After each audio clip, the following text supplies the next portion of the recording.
Hey everybody, welcome to the video. Let's go over the first race of the doubleheader this weekend over at Dover International Speedway, aka the Monster Mile. I believe it's the Drydene 311. This race will be on Saturday. Yes, Saturday. Keep that in mind when you're making your lineups. August 22nd at around 4 p.m. Eastern. But before we continue, as always, if you guys could just leave a like. I know it's something as small as just leaving a like on a video, but it really does help me out the more you guys interact with my content, leaving likes, leaving comments. And you guys already do a really good job of that, so I really do appreciate it. And if you're new to the channel, you might as well hit that subscribe button. I'm here all season long trying to help you guys become better NASCAR DFS players.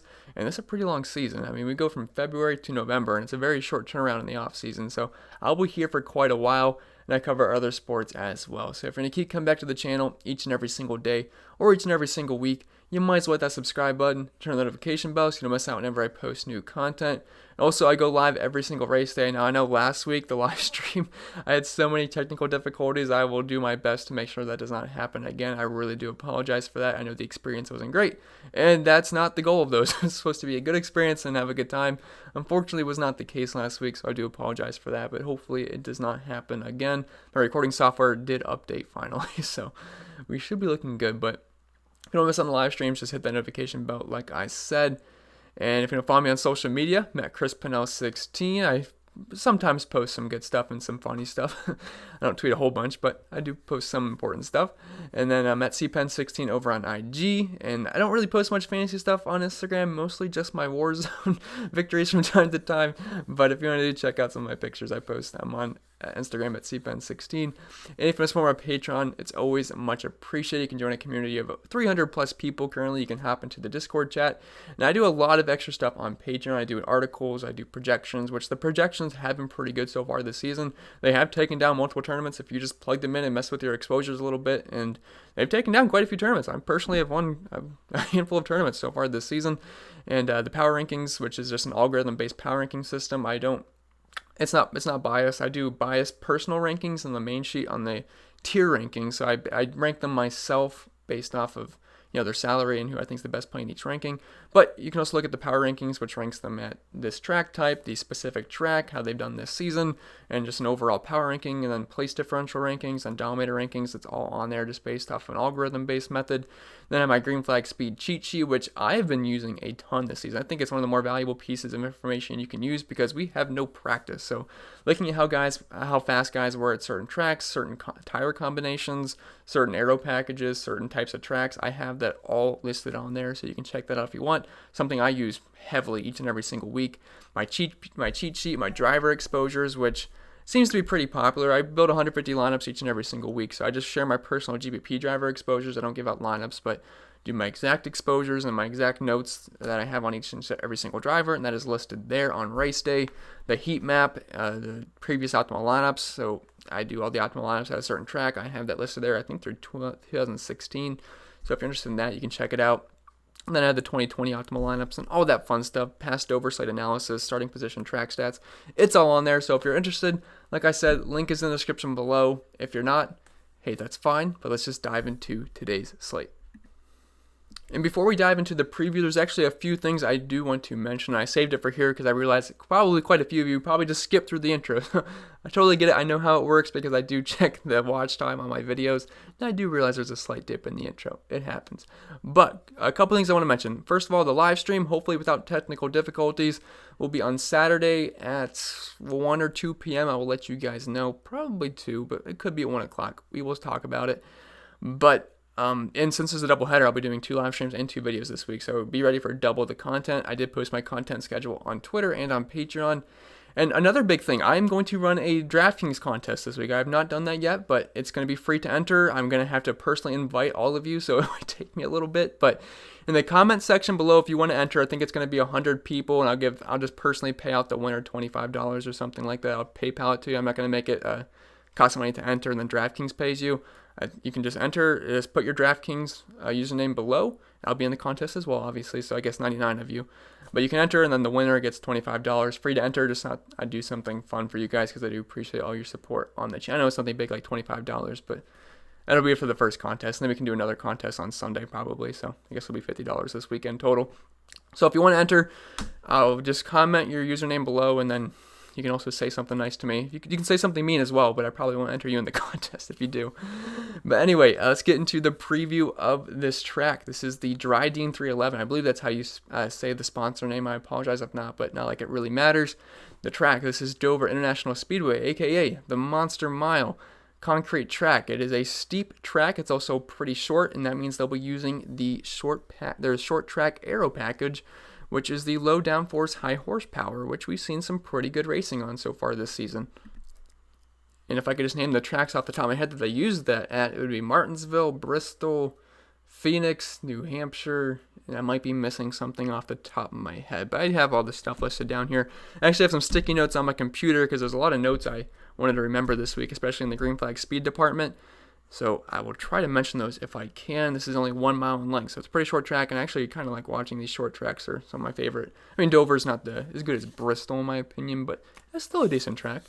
And 311 laps, so that means there's a lot of Dominator points available. Last week we only had 65 laps, which meant there was less than 50 Dominator points available, so weren't too important. But this week we got 233.25 maximum Dominator points available, which means we're going to want some Dominators in our lineup. We cannot build strictly off of place differential, so even though Kyle Busch, Ryan Blaney are in the back, that does not mean they are theoretically better plays than Chase Elliott on the pole this week. I mean, there's a good chance Chase Elliott could run away with this race and lead a lot of laps. So Dominator points are going to be very important this week. You're going to want at least 2 in your lineup. I mean, you could build one, or you could build where you want one guy starting up front and then you can pair him with Kyle Busch and a bunch of mid-range guys. I think that's fine, but for the most part, we're probably looking at 1 to 2 to even 3 Dominators in our lineups this weekend.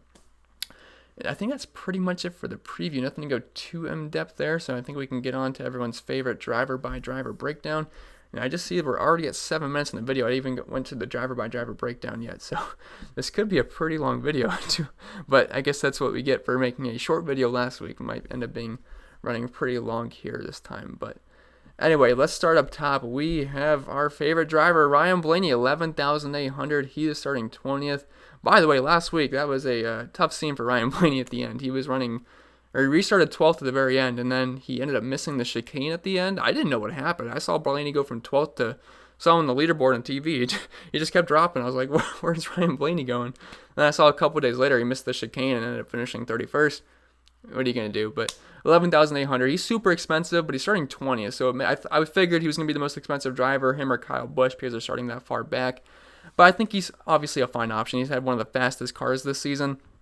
And if we're looking at the average green flag speed this season, he is 4th in average green flag speed, and he is outside of the top 5 now in the NASCAR restart. If we're looking at the NASCAR restart since May 17th, we have Harvick 1st, Hamlin 2nd, Chase Elliott 3rd, BK 4th, and then MTJ is 5th. So surprisingly, he has dropped out of that, although he's had some hit or miss races for the most part. But if you guys saw on Twitter, I did post the optimal lineup leaderboard this season. Blaney is tied for first with Denny Hamlin and Kevin Harvick with 10 optimal lineup appearances.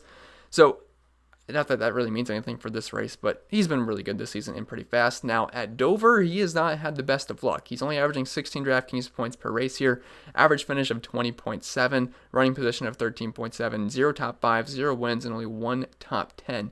And the thing with Dover is we can look at other steep tracks, but it is a pretty unique track. The most similar tracks we have are probably going to be Bristol and then Darlington. I'd say Bristol more so than Darlington, but they're both steep tracks. And then you also have like Homestead in Las Vegas, and I'm trying to think if I'm forgetting another track off the top of my head. But those are the other steep tracks in this series, so we can look at them. But for the most part, you'd want to look at Bristol and Darlington. But I mean, Ryan Blaney is great at Bristol, and if we're looking at his track type form at the past 10 races at steep tracks, now a couple of these guys only have 9, but Blaney's only averaging 32.9 DraftKings points per race, average finish of 16.4.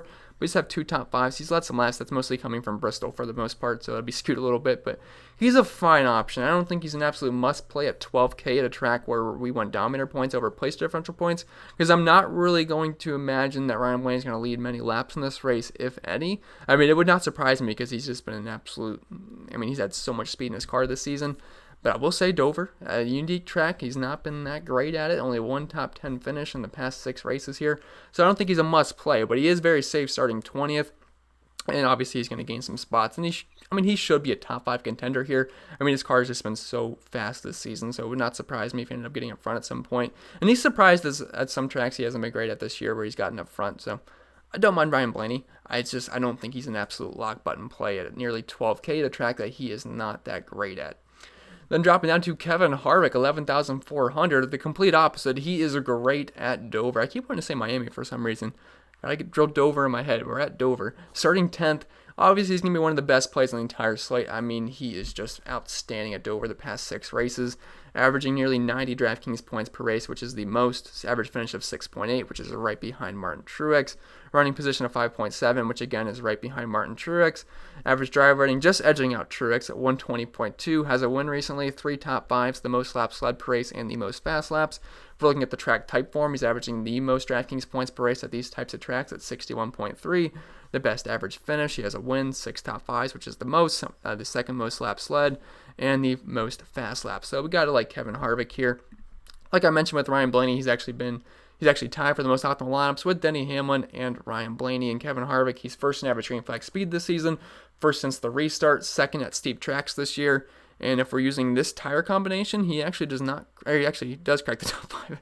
He's a third right behind Denny Hamlin and Chase Elliott, so he's been fast with this tire combination, which if you're wondering what the tire combination is, it's the left side tire. They're using the same left side tire from the 2 Darlington races, Auto Club, and Homestead. So Harvick was fast at all those tracks. And then if we're looking at the short track aero package, Kevin Harvick is first in that green flag speed rating. So you got to like Kevin Harvick here. He should unload a fast car. Starting 10th, you get a little bit of place differential as well. And there's a good chance he gets up front and leads a lot of laps in this race. And there's 311 laps. So, I mean, he could still, starting 10th, he could still lead 100 plus laps here. So I like Kevin Harvick quite a bit. He's going to grade out as one of the better plays on the entire slate. And projection-wise, it would not surprise me if he's my highest projected driver in this season. He's been amazing. Six wins, 13 top 5s. I mean, he's pretty much first in every single category. I mean, he's the NASCAR points leader for a reason. I do like Kevin Harvick a lot, starting 10th. Now, Martin Truex Jr., 11,000 starting 3rd. So even though he is starting close to the front, there's not much place differential upside.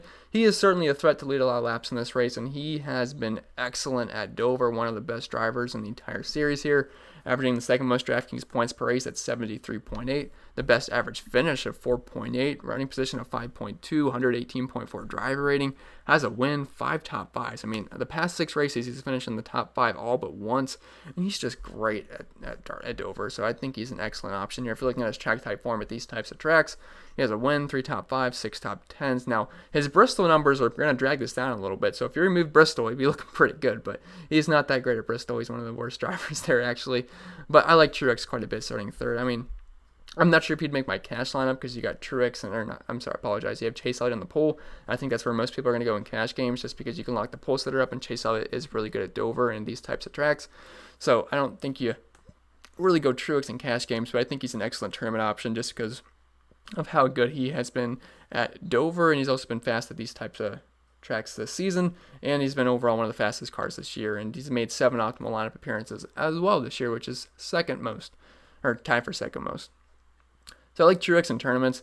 Kyle Busch, 10,600. I think this is an interesting situation this week because what do we do with Kyle Busch? He has been so hard to trust this year. He's only made 2 optimal lineups as well, which is not something we've come to, what's the word I'm looking for? Come to expect from Kyle Busch. But starting 22nd on a track he's pretty good at, I think we got to have some interest. He's also not like 12,000. Like, he's starting 2 spots behind Blaney, and we're getting him at a $1,200 discount. So I feel like I'm going to end up having more Kyle Busch than I would Ryan Blaney, as scary as that sounds, which is not something I've said so far this season. But at the short track package this season, he's actually 5th in average green flag speed. And look, he was good at Bristol, which is a comparable track. He was actually 1st in average green flag speed at Bristol, and he did dominate that race. So I think that's another boost for him. But I do like Busch here, starting 22nd. If you're looking at his numbers at Dover, he has a win here recently, 1 top 5, but 4 top 10s. Hasn't led a lot of laps, only 11.8 laps led per race, but I believe he's got the 3rd most fast laps. And you got to like Kyle Busch. At these tracks, average finish of 9th, averaging 50.9 DraftKings points per race, has a win, 4 top 5s. Just overall really good numbers. Now, his numbers this year aren't great. Now, it's not like he's been absolutely awful. He is just not winning races. He's got a lot of top 5s. If we're looking at his season statistics this season, he's got 10 top 5s, which I know it doesn't feel like he does, but he does, and that's actually the 3rd most. Right behind Denny Hamlin and Kevin Harvick. He's just not winning races. He's got a big fat 0 in that column, but I like him here. He's 10,600, starting 22nd. This is a good track for him. And it's not the usual aero package that we're running. It's the low downforce, high horsepower one, which I think can only benefit him for the most part. So I do like Kyle Busch. Then dropping down to the front row, which I think is going to be very interesting this week. I think both of these guys have pretty much an equal shot at leading a lot of laps this race. And you can certainly play both. We saw last year, the optimal lineup had the guy starting first and the guy starting second. I believe it was Kyle Larson and Denny Hamlin. And I think you can certainly play Chase Elliott and Denny Hamlin. I think both these guys are excellent options. They're two of my favorite dominator plays on the entire slate. They're also the cheapest of this 10K bunch. But we'll start first with Denny Hamlin. He is starting second, 10,200. Now, if I had to pick between playing Chase Elliott and Denny Hamlin, I will play Chase Elliott. I mean, he was on the pole here recently, led a lot of laps, and he's obviously really good at Dover, actually a little bit better than Hamlin in terms of just recently. I mean, if you're looking at their numbers, but Hamlin, he's been excellent this season, and if you're looking at this tire combination that they're using on the left side, Hamlin's been the best driver in terms of speed. He's actually first in average green flag speed. These types of tracks that they are using the same tire combination. I believe his green flag speed rating is 3.3, which is far and away the best. And he's been, I mean, it's pretty much just him and Kevin Harvick this year fighting it out at the end. That's what it seems like each and every single week. Doesn't matter the track for the most part. We almost saw Denny Hamlin win last week against Chase Elliott because they got the late restart, and he was right there on Chase Elliott. Couldn't get the win, but, I mean, Chase Elliott was great last week too, but I mean, I like Hamlin here. If you're looking at his numbers, he has no wins recently, but 2 top 5s, 4 top 10s, and he's averaging a lot of laps led at 36.3. And if looking at the track type form, I mean, Hamlin's been one of the best drivers, average finish of 8.4, averaging 58.2 Draftkings points per race, which is the second most. He's got 2 wins, averaging the most laps led per race at 55.9. I mean, Hamlin's obviously an excellent option. He's been one of the best drivers this season. I mean, it's pretty much him and Kevin Harvick for the most part. So yeah, I like Denny Hamlin quite a bit. If I had to pick between the two, though, I will side with Chase Elliott, which I will talk about right now. He comes in at $200 cheaper, and he's starting on the pole at $10,000. And he's one of the best drivers at Dover. He's also really good at Bristol, which makes sense because they're somewhat similar tracks. But he's averaging nearly 55 DraftKings points per race here, which is the third most, right behind Harvick and Martin Truex. He has a win, 4 top 5s, and he also had one race where I believe he finished nearly dead last, if I remember, because he had an issue. So if you throw that out the window, I mean, his numbers would be really, really good. So I like Chase Elliott a lot, and I think he's an excellent option at these types of tracks. He's got a win, 4 top 5s recently, 100 driver rating, average finish of 16.7. But again, he has gotten into some incidents, so that's going to skew those numbers a little bit. But he's had one of the fastest cars this season, and actually green flag speed ratings at steep tracks this year. Chase Elliott is first. He's second overall. He's third since the restart. He's second with this tire combination. And he's fourth at the short track package this year. So Chase Elliott pretty much checks every box for me. He's decently cheap. And there's a good chance he could lead 100, 200 laps in this race. I mean, if he's on his game and they set their car up right. So I like Chase Elliott a lot. I think the front row is, I mean, you can stack up the front row. I don't mind that whatsoever. But I think both are elite options there. And I would expect Chase Elliott to probably end up being one of the highest owned drivers on the entire slate, with there being a lot of laps and people are going to like the pole sitter. Then dropping down to the 9K range, we have a couple of GPP actually, we have 3 GPP options here. I wouldn't really play any of these guys in cash games, but they're all interesting in tournaments. Brad Keselowski, 9,700, starting 7th. I mean, you're probably looking at these numbers and you're like, you know what, I could probably get away with fading Brad Keselowski, and I've said that multiple times this season, but he ends up getting up front to the lead and leading laps. So, I mean, it seems like he's there every single race. I don't know what happens. He just nails the strategy right. He gets lucky with the caution. Something happens where Brad Keselowski finds his way up front, and he just usually finds a way to get it done. So I think Brad Keselowski is a fine tournament option, not someone I would fade. He was great at Bristol earlier this year. He won it. I mean, he led a lot of laps from the pole. And he's only 9,700, starting 7th. There's a little bit of PD upside there as well. If you're looking at his numbers at this track, 11.2 running position, no top 5s, no wins, only 2 top 10s, 5 top 15s. Has led quite a few laps, though. 35.5 laps led per race, 13.3 fast laps. If you're looking at these types of tracks, average finish of 7.9, which I believe is second best, only behind Kevin Harvick. Has a win, 4 top 5s. I mean, Brad Keselowski's going to be fine here in this aero package. He's actually second in average green flag speed, and overall he's had one of the best cars this year. So I like Brad Keselowski in tournaments, but I'm probably wouldn't end up getting there in cash games. Then dropping down to Joey Logano at 9,400. He is starting 5th. Now, these numbers are going to be skewed a bit because in last year, one of the races, he started the race in the garage because I believe he had a broken axle, what it was. So his race was just, I mean, he had no chance because, you start the race in the garage, I mean, good luck. But, so numbers are going to be skewed a bit, but he's fine. He only has 1 top 5 at Dover, 2 top 10s, but, I mean, I still like him. but really only in tournaments. I don't think you get there in cash games. The price is enticing. He might grade out as a decent value. I just don't really see him as a big dominator threat. He doesn't really lead laps at Dover, only 3.8 laps led per race and 7.5 fast laps. If we're looking at the track type form, it gets a little bit better, but overall, I'm not super high on Logano, but I think you should at least dabble in some Logano in tournaments for the most part, because he's another one of those guys that usually finds a way up front, kind of like his teammate Brad Keselowski.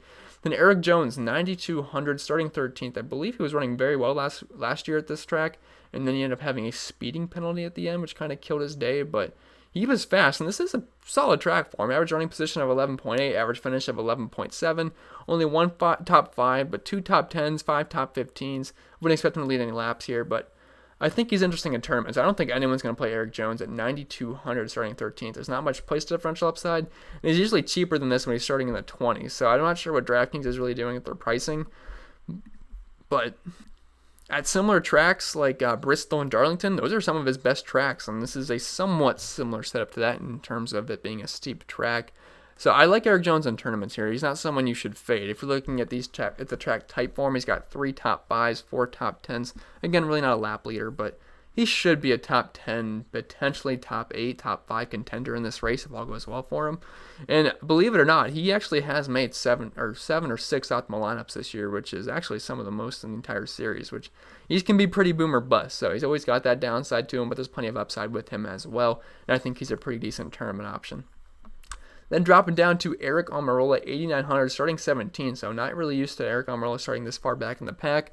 So I think he is definitely an interesting option here at this Dover. He's averaging a running position of 12th, average finish at 15.5, only 1 top 5, 3 top 10s, but I mean, it's not terrible. I'm sorry, I'm looking at the track type form. If we're looking at Dover specifically, average running position of 14.9, no top 5s, no top 10s, 2 top 15s, and 4 top 20s. I think he's a fine place differential play, and as good as he's ran this season, I think we can definitely have some interest. And with using the same exact tire combination that they're using this week, he's actually 4th in average green flag speed, only behind Denny Hamlin, Chase Elliott, and Kevin Harvick. So I think he's going to be a fast car. He should have a top 10 contending ride here. I mean, that 10 car has just been super fast this season, especially past couple of months. So I think Eric Almirola is interesting. I don't think he's an absolute lock at 9,000 starting 17th, because I do think there's at least some better plays on this site at better price points, but I'm certainly going to have some Almirola exposure just because of how good he's been recently.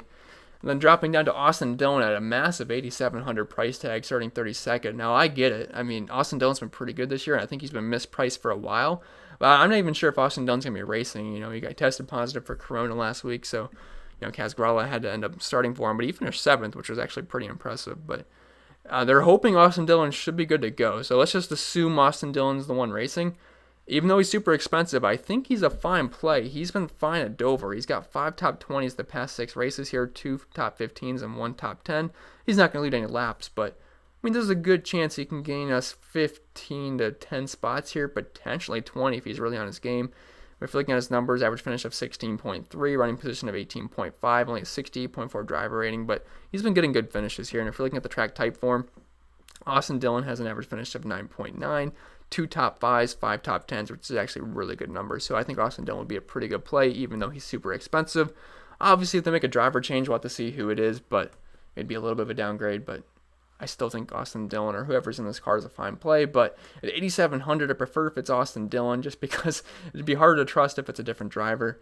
But I just wish he was a little bit cheaper. I mean, we're not getting any value whatsoever at 8,700, so he's got to have a really good race, but I think there is potential for that with Austin Dillon. I'm just not sure how easy it is to fit in your lineup, because paying 9,000 for Austin Dillon does feel pretty dirty, not going to lie. So, but I mean, projection wise, he should grade out well just because he's starting 32nd. Then we have Alex Bowman at 8,500 starting 11th, and I actually think this is one of my favorite tournament options on the slate. This is a pretty good track for him, and he's actually made the past 2 optimal lineups at Dover, starting 5th and starting 12th. Now, I know he's been a very hit-or-miss guy this season. He's had speed early on, and after that, he's kind of faded big time. And last week, it gave us a big scare. We got the flat tire and was in like 38th for a while, a lap down. Fortunately, he barely got back on. He barely got the free pass and got onto the lead lap. And then he finished top 15, which was a pretty good day for Alex Bowman when it was all said and done. But it was a scary ride for a little bit, and it's hard to trust him. But starting 11th, I don't think a lot of people are going to go there. But this is a pretty good track for Alex Bowman. He's got a driver rating of nearly 95, average running position of 11.6. He's got 2 top 5s, 2 top 10s. He's actually led some laps at 10.5 laps led per race, 26 fast laps, which is actually, I believe, inside the top 5. It's even more than Chase Elliott has. So I like Alex Bowman quite a bit here in tournaments. If you're looking at the track type form, it's all right. Average running position of 10.9, drive rating of 92, 2 top 5s, 5 top 10s. Not a ton of laps led or fast laps, but I think he's a fine option. Now, he has been super hit or miss this season. His average finish is 18, meanwhile his average running position of 12.6. So he's had a good car. He's just not putting together a full consistent race where he can run well and finish well. I mean, he runs well for the most part, then he fades at the end or he gets into an incident which kills his day. But I like Bowman in tournaments. I definitely think he's a solid target there, especially if he's going to be low owned. Kurt Busch, 8,300. He's starting 9th. He's an okay option here. He's got 2 top 5s recently at Dover, 3 top 10s, 4 top 15s. He's going to get you a good finish more than likely, but there's just not a lot of upside here starting 9th. But he's someone you can look at in tournaments. I think a lot of these guys are tournament plays like Bowman, Busch, Byron, Johnson, Boyer, all viable in tournaments because they're pretty solid at Dover. They're just starting a little bit up front, but if you want to take down a tournament, you might have to target some of these guys starting closer to the front that really won't garner much ownership. But Kurt Busch is fine. I mean, he's a good driver at Dover, and if you're looking at the track type form, it's not that great, but he's also pretty good at Bristol and really good at Darlington, which are some of the similar tracks. The other tracks are kind of pulling his numbers down, but I like Kurt Busch here. I think he's fine. So I think you can look at him in tournaments, and he's been pretty consistent this season. If you're just looking at his overall season stats, he's only got 4 top 5s, but he's got 13 top 10s, average finish of 10.5, running position of 12.1. He's actually been one of the more consistent drivers in the entire series, and he's tied for the most top 20s with 20 with Brad Keselowski and Kevin Harvick. So I think Kurt Busch is fine for tournaments.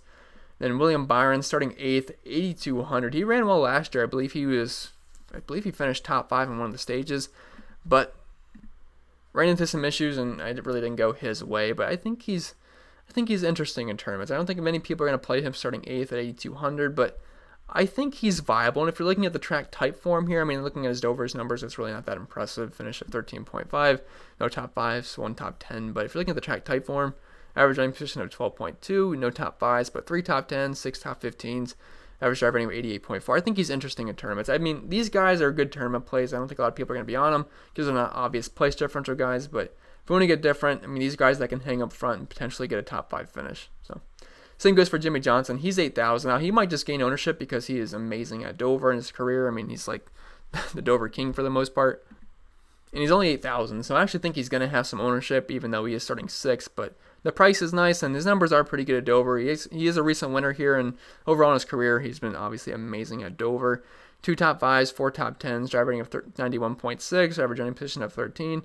And look, he's got to get his way into the playoffs, and getting a win at Dover, one of his best tracks, could certainly be a way to do it. So I think he's certainly interesting. Hasn't really been a dominator here recently, but he does have 20.5 fast laps per race, only 2.8 laps led, but he's a fine option. Jimmie has been showing some speed this year, and he was just pretty good at the road course last week, too. He actually made the optimal lineup. Now, I know it means nothing because it's not a similar track or anything, but he looked good last week. But I don't mind Jimmie in tournaments here. I like the price tag. Starting 6th, he's a guy that could contend for a top 5. If you're looking at the track type 4 in the last 10 races at these types of tracks, or I guess 9 for Jimmie Johnson, 2 top 5s, 4 top 10s, 6 top 15s, and just overall some pretty strong numbers. This year he's been consistent with 4 top 5s, 8 top 10s. So I like Johnson in tournaments for sure. I think all these guys are tournament viable, I should say. Clint Boyer, 7,800, starting 4th. That's a tough spot for Clint here. Now he's fine at Dover. He's got a top 5 and 4 top 10s. But I'm not sure if he's really going to hang around for a top 10 in this one. If he does, it's fine, but he's going to lose some place differential spots for most likely. Now, you could play him hoping he gets up front somehow. I really doubt he gets up front over guys like Hamlin and Chase Elliott, but there's potential for it. And Martin Truex is right in front of him. So you're kind of just hoping he hangs around for a top 5, top 6 for the most part. But he's good at Dover, so I think he's worthy maybe a sprinkle in your 150 max lineups. And if you're looking at the track type form, he is pretty good at these tracks. Average running position of 10.9, 2 top 5s, 4 top 10s, 7 top 15s. It's just, he's risky starting 4th, and there's other place differential plays we could look at. So just be careful with Clint Boyer, but I think you could maybe sprinkle him in and hope he hangs around a top 5. Christopher Bell, 7,600. He is starting 18th. And I think he's a fine option. I know he's not starting back in the 30s, but he actually won 2 out of the past 3 Xfinity races at Dover, and Starting 18th, I think he's fine. I like the price tag, and he's been a top 10 contender in quite a few races this season. If we're looking at his numbers at the steep tracks this year, he's got 2 top 10s and 4 top 15s, average finish of 16th, nearly 40 DraftKings points per race. In his numbers this year, he's got a top 5, 5 top 10s, 8 top 15s, 10 top 20s. So I think he's a fine option. He's good here at Dover in the Xfinity Series, and starting 18th at 7,600. He's fine. I'm not going to go overboard on him, but I think he's definitely a viable option. MDB 7,400, starting 14th. You can't really look at his past history here because he was in much worse equipment. Now he's in that good Penske-affiliated car with the Wood Brothers in the 21 car. But he did have a top 10 here in pretty bad equipment, which is encouraging to see. But if you're looking at the track type form, does have a win, 2 top 5s. Or no, he doesn't. That is not true. I don't know why that's pulling up. That's the wrong information on MDB for the track type form. So disregard that. I'm not sure why it's showing he has a win. So just disregard that because that does not make sense. But if we're looking at his numbers this season and his new car, he's shown a lot of speed. Average running position of 13.2, 2 top 5s, 7 top 10s, 15 top 15s, and 18 top 20s. He's actually gotten screwed out of quite a few really good finishes this year too. So I think MDB's fine starting 14th. Definitely has some upside. And I'm not sure a lot of people are going to go there because he's starting 14th, so you don't get a lot of place differential upside. But 7,400, I think it's a fine price tag too. So I don't mind MDB. Cole Custer, 7,300. I'd imagine he's going to have quite a bit of ownership here starting 21st because he was a very strong performer here in the Xfinity Series. He won a race, and then when he didn't win, I believe it was when Christopher Bell won, he led 155 laps in that race. So I definitely like Cole Custer here. He has good track history in the Xfinity Series. Obviously, that's not in the Cup Series, but he's in good equipment. He's had some pretty strong runs this season. Now, his numbers at the track types this season have not gone his way for the most part. Running position of 23rd.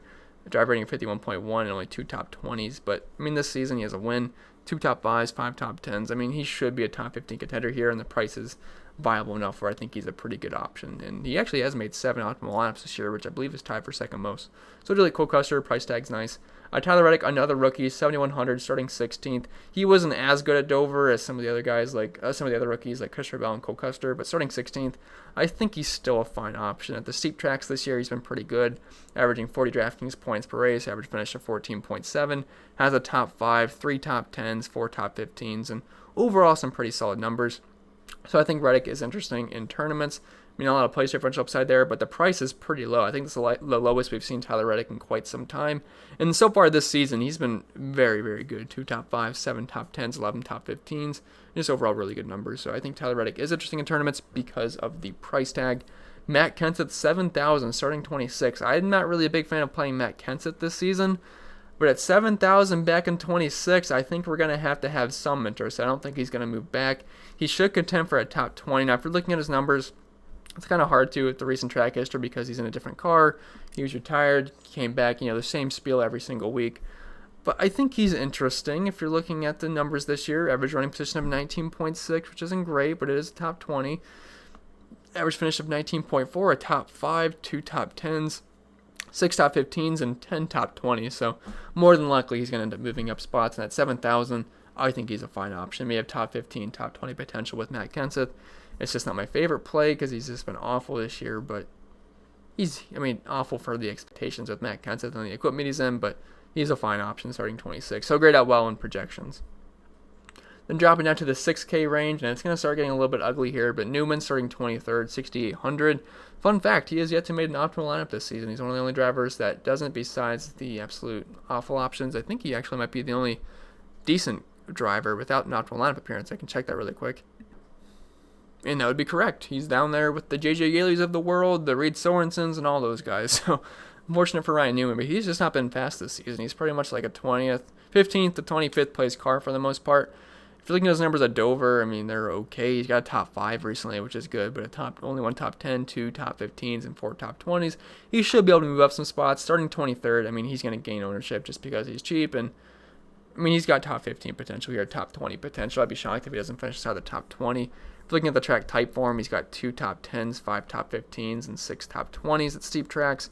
Now his numbers this year, he has no top 10s, and 8 top 15s is pretty good though, and 12 top 20s. So I think he's a fine option. He should contend for a 15th to 20th place finish here, which at 6,800 starting 23rd, that should get the job done. So he's someone you're going to want some ownership on. Bubba Wallace, 6,600 starting 24th. He surprised me recently at Michigan when he was running inside the top 10 and he got a really good finish, but I really don't like Bubba too much. I mean, he's okay at 6,600. He does have a top 20 here, but I'm not expecting huge things out of Bubba. But if you're looking at the track type form at the steep tracks recently, Bubba's got 2 top 10s, 3 top 15s, and 5 top 20s. So I don't think he's an absolute fade here. And this season, he's got 4 top 10s, which is really hard to believe. 7 top 15s and 10 top 20s. So I think Bubba's okay. Not someone I'm going to go overboard on, but I think you should at least have a little bit of Bubba, just because he's cheap and been okay at these types of tracks, and starting 24th. So don't mind Bubba. John Hunter Nemechek, 6,500, starting 31st. I think the guy wrecks pretty much every single week. But if you're looking at the 7 race at these types of tracks this season, he's got 2 top 10s, 3 top 15s, and 4 top 20s. So I actually think he's a fine option. 6,500, starting 31st. I know he wrecks pretty much every single week. He's kind of getting the name John Hunter Nema wreck at this point. I think I wrote him up as that name in my article last weekend, or maybe last weekend or the weekend before that. But he's okay. He's got potential. He's got 8 top 20s this season, 4 top 15s, and a top 10. So I think Nemechek is an interesting option. Starting 31st. Pretty far back, so he should be able to move up some spots. Michael McDowell, I usually like playing Michael McDowell pretty much every single week, but starting 15th, I don't think we can really do it at this price tag. Maybe if he was in the low 5K range, we could, but I mean, it's going to be hard to play Michael McDowell over a guy like Nemechek or even Stenhouse starting 19th, so probably going to be a firm pass for me on Michael McDowell. I just don't see it happening for him, even though he's been pretty good so far this season. He's got 3 top 15s, 4 top 20s at these types of tracks, but maybe a sprinkle in tournaments, but I don't really see it holding up too well. Ricky Stenhouse Jr., 6,200, someone I absolutely hate playing, but if you're looking at his recent track history here at Dover, he's got a top 10, 2 top 15s, and 4 top 20s, so there is upside here. He's really cheap at 6,200. I think that's going to have him gain ownership, and it's not the worst track in the world for him. Starting 19th, should be able to contend for a top 15 here. And if you're looking at the track type form this season and a little bit of last year, he's got a top 5, 2 top 10s, 5 top 20s. This season, 2 top 5s, 10 top 20s. I mean, he's okay. He's just really cheap at 6,200. He's usually around that, upper 6K to 7K range. So at 6,200, I'm liking the price quite a bit. Then Chris Buescher, 6,000, starting 12th. It's a tough sell on me for Chris Buescher. He's not good at Dover. Average running position at 24.5, finished at 26.2. Only 1 top 20 the past 6 races here. Not really on Chris Buescher for the most part. He's more than likely going to move back. He's cheap, yeah, and if he hangs around the top 15, it could work out, but not someone I'd really have more than 5% exposure on in tournaments. Then dropping down to the 5K range, it's going to get ugly pretty quick here, but we do have a couple of good options. So Daniel Suarez, 5,800, starting 28th. If you're looking at a stat sheet, you're probably thinking Daniel Suarez is the best play on the slate, which if you're just looking at a stat sheet, sure. But he's in much worse equipment now. He is in the lawnmower, as you guys love me saying every single week. No longer in Stewart-Haas equipment, Joe Gibbs equipment. That those days are gone. He's in the 96 car now. It's very, very slow. But when he was in good equipment, it was a very good track for him at Dover. Average finish of 8.7, 41 DraftKings points per race, a top 5, 4 top 10s, and the top 15 each of the past 6 races. So even though he's in much worse equipment, he's good here, and I think that's going to work in his benefit at least a little bit. And starting 28th, unfortunately not 37th. And if he was starting 37th at 5,800, I think he'd be one of my top plays value-wise on the slate. But starting 28th, he should contend for a top 25 here. And he's yet to DNF this season, which I probably just jinxed him. But he's yet to DNF with Kevin Harvick, and 5,800, he's viable. I mean, it was a good track for him. Is he going to put up these numbers ever again? No, unless he happens to get a top ride once again. But if you're looking at his numbers this season, I mean, he's got 3 top 20s, no top 15s, average running position of 27.7, draft rating 45.8. It's been rough going for Daniel Suarez, but I think he's okay at the price tag.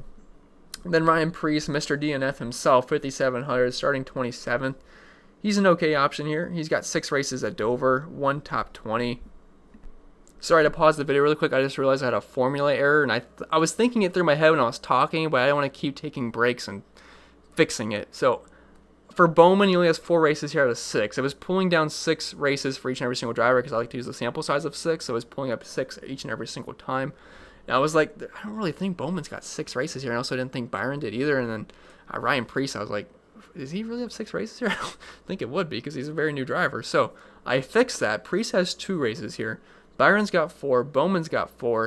A couple of the other guys have a little bit less than 5 as well. So keep that in mind. I do apologize. When I was talking, I was like, this does not seem right at all. But I wasn't going to say anything, but I was like, okay, this has to be off. So I fixed that now. Preece only has 2 races here, which makes much more sense. 6 did not make sense at all. He's averaging 28 DraftKings points per race here. Has a top 20. The other one, he did not get a top 20. Running position of 23.4. He's a fine option. If you need a cheapo, which you're going to because you're going to want to fit in some dominators like Denny Hamlin, Chase Elliott, Truex, those kind of guys, Kevin Harvick, you're going to have to dive down into the 5K range a little bit. And there's quite a few good 5K range options like Suarez, Priest, Dillon, and Corey LaJoie, which we'll talk about. So Priest is fine. Ty Dillon starting 25th, 5,500. He just seems a little bit too cheap here. Does have a top 15 here recently, averaging 28.2 DraftKings points per race. Running position of 23, average finish of 22.3. If you're looking at these types of tracks for Ty Dillon, he has a top 5 top 20s, 2 top 15s, and I think fine option here. Now, I know he hasn't ran very well yet this season. I mean, we're almost to the end point, but he's an okay option. He's kind of the guy I like to plug in. He's actually made 7 optimal lineups this year, too, just because he's pretty cheap. Joey Gase fade, Sorensen fade, Smithley fade, McLeod fade. I mean, I just never play these guys, and they've yet to made an optimal lineup this season, so I feel pretty comfortable fading these guys, even though they are starting near the very back. I mean, BJ McLeod is starting dead last, so technically his floor is, 4 points? So I know there's always, I believe your name's Jason. Every single week you comment something about BJ McLeod. So if you want to play BJ McLeod, he is starting dead last, so he can't move farther back. And if you want to lock in your 4 points, you go for it, but I'm not personally going to do it. But Corey LaJoie, I imagine he's going to be very high owned. I am not sure why he's this cheap. He comes in at 5,000.